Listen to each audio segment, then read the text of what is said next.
Hey, hammaga salom, sizlar har doimday Ulug'bek do'stlar. Bugungi videomizda Teslaga bog'liq bo'lgan smartfon haqida gaplashamiz. Qanaqa desanglar bu Honor 600 Lite do'stlar. Endi bu smartfonni aniq ko'rgansizlar, sababi metrolarda reklamasi ketyapti, bannerlarda, kerak bo'lsa televizorlarda ham reklamasi ketyapti do'stlar. Endi reklamani ko'rgandan keyin bu smartfonga qiziqishim juda ham ortdi va qiziqsam bu smartfonning qaysi qismi Teslaga bog'liq ekan, hozir buni tekshirib ko'ramiz. Lekin bu smartfon haqida kommentariylar yaxshi emas do'stlar. Hozir men yaxshi o'qib ko'rdim. Ba'zilar reklamada aytilayotgan gaplarga yaxshi mos emas, narxiga mos emas, umuman yaxshi ishlab bermaydi degan gaplarni eshitdim. Endi bu gaplar qanchalik rost, hammasiga oydinlik kiritamiz bu videomizga va 0 dan 100% gacha tekshirib ko'ramiz bu smartfonni. Xo'p, endi birinchi korobkamizni ochib, ichidan nimalar chiqishini ko'rib olamiz. Undan oldin videomizga like bosib, obuna bo'lib qo'yishni unutmanglar, sababi 70 mingtaga juda ham oz qoldik va 70 mingta bo'lganimda har xil sovg'alar o'ynashga qaror qildim va bu konkursimni ham Telegram kanalida, ham YouTube kanalida o'tkazaman do'stlar. Konkursimizni o'tkazib yubormasligingiz uchun do'stlar, Telegram ham YouTube kanaliga ham obuna bo'lib qo'yinglar. Ha biz testni boshlaymiz. Ketdik. Xo'p, korobkani ochishni boshlaymiz. Ahamiyat beringlar, Honor 600 deb yozilgan va orqa qismiga ham 600 raqami tushirilgan aynan naqshlar bilan. Aynan mana shu qismi men e'tiborimni tortdi, to'g'risini aytadigan bo'lsam. Xo'p, korobkani ochdik. Bizani har doimda smartfon kutib oladi. Xo'p, chekka qo'yib turamiz. Xo'p, bu yerdan kichkinagina korobkachasi, uni ichidan o'zini original chexoli do'stlar. Mana sifati ko'rishingiz mumkin.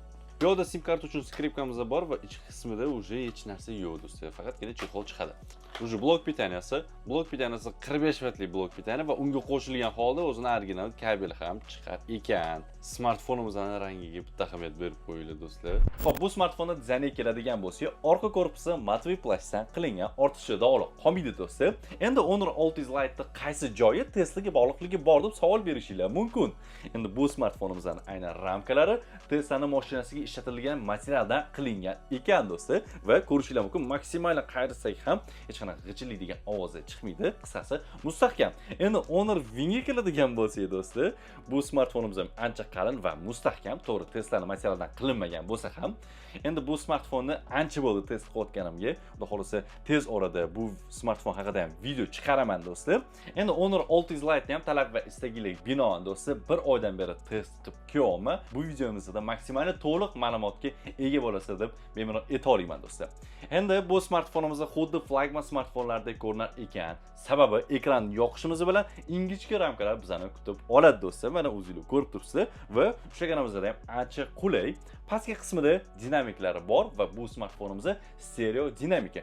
Pastki qismida va SIM slot ham mavjud. SIM slot ikkita SIM karta qo'llab-quvvatlaydi. Flashga qo'llab-quvvatlamaydi do'stlar. Endi kamerasiga keladigan bo'lsa, ikkita kamerasi mavjud. Mana ko'rib turibsizlar va spishkasi ham noodatiy tarzda qilingan ekan. Har doimgidek oddiy ko'rinmas ekan do'stlar. Baho beringlar do'stlar. Sizlarga yoqdimi yoki yo'qmi dizayni? Endi bu smartfonning dizaynini ko'rib oldik. Endi qo'lida nima kelar ekan do'stlar? Hozir ko'rib chiqamiz. Endi televizorlarda, reklamalarda qisqasi aynan bu smartfonning kamerasi juda ham maqtayotgan edi. Rostdan ham kamerasi maqtagan darajada ekanmi? Hozir bilib olamiz do'stlar. Tak, birinchi rasmimiz keng burchakli 06x olingan rasm do'stlar. Sifatini o'zingizlar ko'rishingiz mumkin. Ranglar hammasi o'z me'yorida va har bir bargni tiniq qilib chiqarib beryapti bizga. Endi 1x ga keladigan bo'lsa do'stlar, 1x sifati, ranglar hammasi o'z me'yorida bizga maksimal tiniq qilib chiqarib berishga harakat qilyapti. Maksimal yaqinlashtirganimizda ham sifat uncha-muncha tushib ketmayapti do'stlar. 2x daraxti rasmga oldik. Sifatini o'zingizlar ko'rishingiz mumkin. Rangi rang qo'shib tashlagan.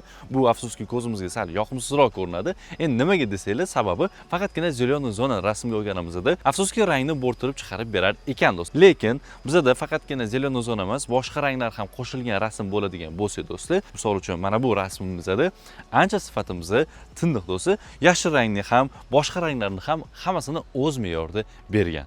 3x olingan rasm esa 2x olingan rasmga qaraganda ancha tiniqroq ekan. Mana o'zingizlar ko'rishingiz mumkin. Binoyimizda daraxtlar har bir bargi bizga ancha tiniq qilib chiqarib berdi 2x ga qaraganda. 10x da rasmga olganingizda ancha xira ko'rinishi mumkin, lekin rasmga olganingizdan keyin AI orqali bizga sifatini to'g'rilab chiqarib berar ekan do'stlar. Tak, qisqasi video razresheniyasiga keladigan bo'lsak do'stlar, mana HD 30 fps va Full HD 30 fps videolar ekan do'stlar. Hozir sifatini ko'ramiz. Hozirgi videomiz Full HD 30 fps olinayotgan video do'stlar, sifatini o'zingizlar ko'rishinglar mumkin. Ranglar hammasi o'z me'yorida, sifati ham yaxshi, lekin 30 fps bo'lganligi uchun qo'shimchasiga stabilizator ozgina slabiy bo'lganligi uchun ham qaltirayotganim ozgina bilinyapti lekin. Endi Honor 600 Lite AI knopkasi haqida to'liqroq ma'lumot berib o'tib ketaman do'stlar. Endi bu knopkamizni 3 xil yo'nalishda ishlatishimiz mumkin. Bitta bosganda, 2 marta ketma-ket bosganimizda va bosib turgan holda ishlatishimiz mumkin. Aynan mana shu funksiyalarni do'stlar. Funksiyalarga nimalar kiradi desanglar, kamera kirishi mumkin do'stlar, albatta fonar bor,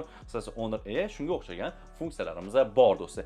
O'tgan videomizda esingizda bo'lsa do'stlar, o'sha Honor AI orqali belgilangan funksiyalar emas, o'zimizga kerakli bo'lgan programmalarga kirsak juda ham yaxshi bo'lar edi deb aytgan edim do'stlar. Va shu gapimni Honor yerda qoldirmabdi do'stlar.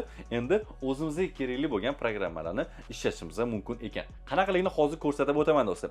Mana o'zingizlar ko'rishingiz mumkin. Biz slujga kiramiz va bu yerda o'zimizga kerakli bo'ladigan programmalarni tanlab olishimiz mumkin do'stlar. Mana misol uchun men PUBG Mobile'ni tanladim. Bir marta bosganda PUBG Mobile kiradi. 2 marta bosganda kameraga, bosib turgan holda esa fonarimiz yonadi do'stlar. Hozir sizlarga ko'rsataman do'stlar. Xo'p, mana bitta bosamiz, PUBG Mobile o'yiniga kirdi. Hop, chiqib ketamiz. 2 marta bosamiz, kameraga kirdi do'stlar. Endi bosib turgan holda biza fonar ishlatishimiz mumkin. Qisqasi, Honor bizani o'ylagan holda juda ham qulay funksiyani qo'shibdi, gap bo'lishi mumkin emas do'stlar. Endi rasmdagi AI larga keladigan bo'lsak, juda ham katta o'zgarishlar yo'q, lekin hozir qisqacha ko'rsatib o'tib ketaman. AI Upscale do'stlar, bu rasm sifatini tiniqlashtirib beradi va oyna ortida rasmga bossangiz, shu oynadagi akslarni o'chirib tashlaydi do'stlar. Har doimda AI расширенияsi ham bor. Mana o'zingizlar ko'rib tursa qanaqa ishlashini. Baribir ham idealni chiqarib beradi deb aytolmayman. Burchak qismlari sezilarli darajada bilinib qolgan. Qo'ldan kelgancha bizga chiqarib berdi. Endi bittalab o'chirib chiqishdan tashqari, orqa fondagi barcha odamlarni bir deganda o'chirishimiz ham mumkin. Mana o'zingizlar ko'rib tursa, hozir barcha odamlarni tanlab oldi va ozgina zagruzka o'tgandan keyin o'chirib tashladi do'stlar. Bittalab o'chirishingiz shart emas. Endi bu smartfon ekran diagonali 6.6 dyum va yangilash tezligi 120 Hz. Protsessorimiz MediaTek Dimensity 7100 Elite protsessori joylashgan. Endi bu smartfonimiz o'yinlarda, aniqrog'i og'irroq o'yinlarda o'zini qanaqa ko'rsatar ekan? Hozir bilib olamiz. Hop, birinchi eng oddiy o'yin Asphalt 9 o'yindan boshlaymiz. Bu o'yinda faqatgina rangni qanaqa yetkazib berishini bilib olamiz va albatta FPS stabilni chiqarib berarmikan yoki laglar bo'larmikan shu oddiy o'yinda ham. Shuni hozir tekshirib ko'ramiz. Hop, mana o'zingizlar ko'rishingiz mumkin do'stlar, maksimal grafika va 60 FPS do'stlar. 60 FPS bu yerda o'sha 30 FPS. Da. Maksimal 60 FPS gacha ishlab berar ekan va hozir real 60 FPS yetkazib beradimi? Hozir ko'ramiz do'stlar. Xo'p, mana o'zingizlar ko'rishingiz mumkin. Ranglariga e'tibor beradigan bo'lsak, ranglari hammasi o'z me'yorida berilgan, juda ham zo'r, ko'zga yoqimli. Xo'p, grafikasiga keladigan bo'lsak do'stlar, grafikasida men zo'r narsa kutgandim, lekin to'g'risi unaqa zo'r narsa chiqarib bermayapti. Nimaga desanglar, kichkina detallari tiniq ko'rsatilmas ekan do'stlar. Mana avariya holatlari ham o'zingizlar ko'rishinglar mumkin, lekin FPS 60 FPS stabilni ishlab beryapti. Gap bo'lishi mumkin emas. Ikkinchi o'yinimiz esa Carrick Street o'yini do'stlar. Carrick Street o'yinida bu smartfonning haqiqiy kuchini ko'ramiz. Xo'p, birinchi o'chirda FPS va grafikalarni ko'rib olsak do'stlar. Xo'p, grafikasi o'rtancha ekan, maksimalliga qo'yamiz har doimgidek va maksimallik grafikada 30 FPS har doimda ishlab berar ekan do'stlar. Xo'p, endi 30 FPS ham stabilni ishlab beradimi? Hozir ko'ramiz maksimallik grafikada. Endi 30 FPS stabilni ishlab beryaptimi maksimallik grafikada deb savol bersanglar do'stlar, albatta yo'q deb javob beraman. O'zingizlar ko'ryapsizlar, juda ham og'ir bo'lib o'ynayapti. Manimcha o'sha 5 FPS ga tushib ketgan. Mana o'ngga chapga qayrilish ham hattoki juda ham og'ir bo'lib ko'rinadi. To'g'risini aytadigan bo'lsam, FPS juda past va avariya holatlarida qanaqa o'zini ko'rsatar ekan, hozir ko'ramiz do'stlar.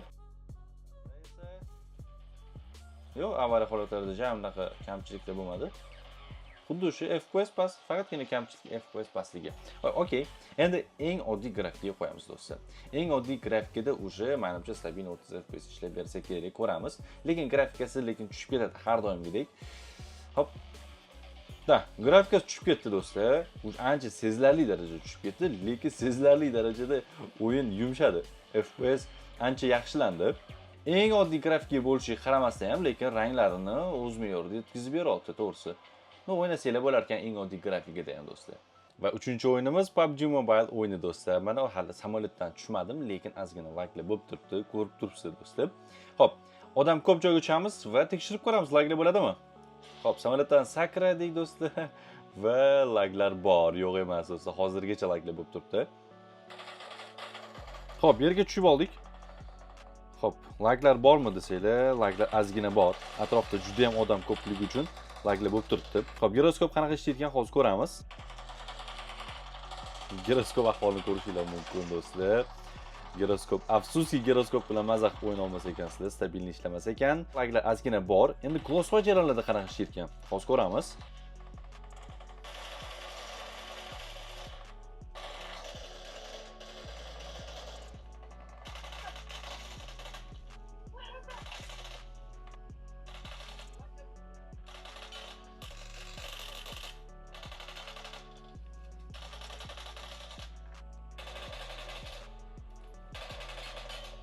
O'yindagi holatini o'zingizlar ko'rdinglar. Asphalt 9 o'yinda stabilni 60 FPS, ranglar hammasi o'z joyida. Carrick Street o'yini esa har doimdek flagman smartfonlarda o'zini yaxshi ko'rsatadi. Endi PUBG Mobile o'yiniga keladigan bo'lsak, eng oddiy grafika qo'yganimizda 60 FPS va u ham stabilni ishlab bermadi do'stlar. Endi giroskopiga kelsak, tayinli ishlab bermadi afsuski. Endi giroskopi ham. Endi bu kamchilik 400 Lite'da ham bor edi. 400 Lite videosini chiqarganimda adminimga juda ham ko'pchilik murojaat qilgan, "Shu giroskopi to'g'rilasa bo'ladimi yoki yo'qmi?" deb. Endi bu xato Honor 600 Lite ham bor ekan, buni kamchilik afsuski to'g'rilashmabdi. Endi bu savolga oldindan javob berib qo'ya qolaman. Bu giroskopi afsuski to'g'rilash imkoni yo'q do'stlar. Endi bu smartfon o'yinlar uchun ishlab chiqarilmagan, aniq do'stlar, lekin bu smartfonning narxi 300-320 dollar atrofida sotib olishingiz mumkin ekan do'stlar. Lekin bu narxga menimcha o'yinlarda muammo bo'lmasligi kerak edi, menimcha do'stlar. Endi meni o'zimning fikrim. Endi nima deb o'ylaysiz o'zingizlar? O'zingizlarning fikrlarini yozib qoldiringlar. Endi bu smartfonda boshqa plus jihatlari ham bor. Misol uchun IP66 himoyasi mavjud, suv va changdan himoyasi va 5 yulduzli CGM himoyasi ham bor do'stlar. Mana misol uchun 2 metrdan ham tashlab olsanglar ham do'stlar, unchaga sinmaydi. Mana o'zingizlar ko'rib turibsizlar. Endi omadingizga kelmasa, misol uchun yarim metrdan ham tushib ketsa, sinib qolishi mumkin, baribir bu texnika, lekin bemalol balandlikdan tushib ketsa, sizlarga chidab beradi do'stlar. Qo'shimchasiga elektron kitob funksiyasi ham bor va bu yerda защита зрения funksiyasi ham bor do'stlar. Endi bu funksiyalar hamma Honor'da bo'lganligi uchun ham katta urg'u bermadim, lekin shunga o'xshash shunaqa plus jihatlari ham bor do'stlar. Endi nima deb o'ylaysiz? Bu narxga Honor 600 Lite smartfonimizda arziydimi yoki yo'qmi do'stlar? Izohlarda o'zingizlarning fikrlarini yozib qoldiringlar. Qisqasi testimiz sizlarga yoqdi degan umiddaman do'stlar. Videomizga like bosib, obuna bo'lib qo'yishni unutmanglar. 70 mingtaga juda ham oz qoldik. Yana bir marta eslatib o'taman do'stlar.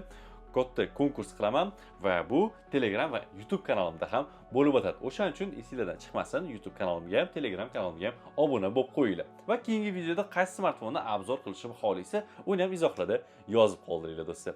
Har doim sizlar bilan Ulug'bek bo'ldi. Keyingi videoda uchrashguncha, bye bye.